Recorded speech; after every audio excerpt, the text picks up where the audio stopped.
Senator Padilla, who our caucus gave him huge applause today because he did such a good job. Even those of us who didn't understand all this speech thought he did a great job. Thank you. Well, I'll give away the secret. My response to the State of the Union was not too unlike Governor Spanberger. We focused on some of the same themes, and before I get to those, let me just say, going into the State of the Union, a lot of people asked, including many of you yesterday, what we were expecting. And we predicted, well, there's going to be some lies, there's going to be some more lies, and probably some more lies on top of that, in addition to some misrepresentations and distractions from the real world harmful impacts of the Trump and Republican agenda and track record from this last year. And unfortunately, we were right. Lies after misrepresentations for the 1 hour and 47 minutes. Not a prioritization of what we think is important. Governor Spanberger and I both spoke to the challenge that so many working families are having just paying the bills. You know, Donald Trump is a president who campaigned on bringing down prices, and he's done anything but. Under him, prices continue to go up for groceries, for housing, for utilities, electricity costs.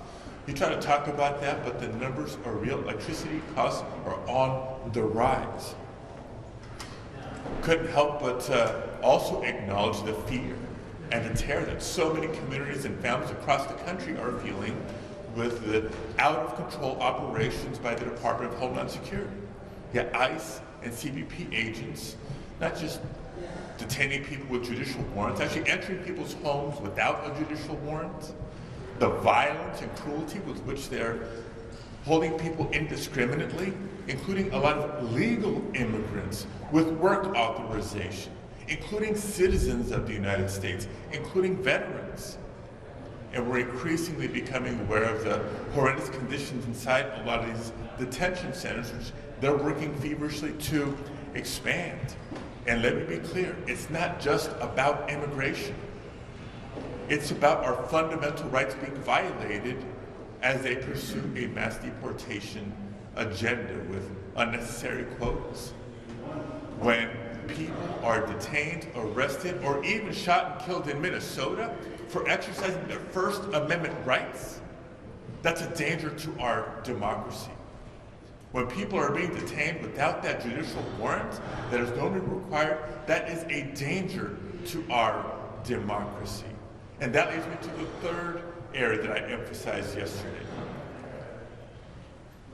The elections. Trump said it loudly and clearly. He wants to take over elections in America. Gee, I wonder why. He's still not over the fact that he lost the 2020 election. And they've been setting the stage for months, weaponizing the Department of Justice to demand the voter rolls and the personal information of voters across the country. This suggestion that he wants to eliminate the vote by mail opportunity, this executive order failed and now SAVE Act legislative attempt to not require voter ID. Let's be real as to what it is. It's a voter purge, voter suppression piece of legislation. The Republican Trump record has been so bad, not just unpopular. You all have seen the polls. It's been so damaging to American families that their only chance to hold on to power this November is to rig the elections. You'd think they'd see an opening and pivot on policy and work with us, whether it's reining in out-of-control ICE and CBP agents by imposing common sense reforms, or walking away from the illegal and counterproductive tariff policies that are raising costs on all of us.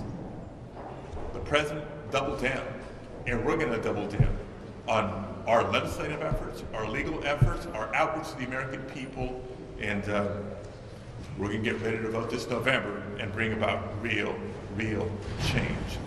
In closing, I just want to emphasize that theme of elections from here. I'm excusing myself to a spotlight hearing that we're having, Democrats on the Rules Committee, shedding light on what is happening with these threats and what it means, not just for us in Congress, but for state and local officials.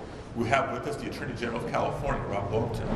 We have when the commissioners from Fulton County, Georgia, where Tulsi Gabbard, the head of intelligence, joined the FBI in a raid to confiscate materials from the 2020 election.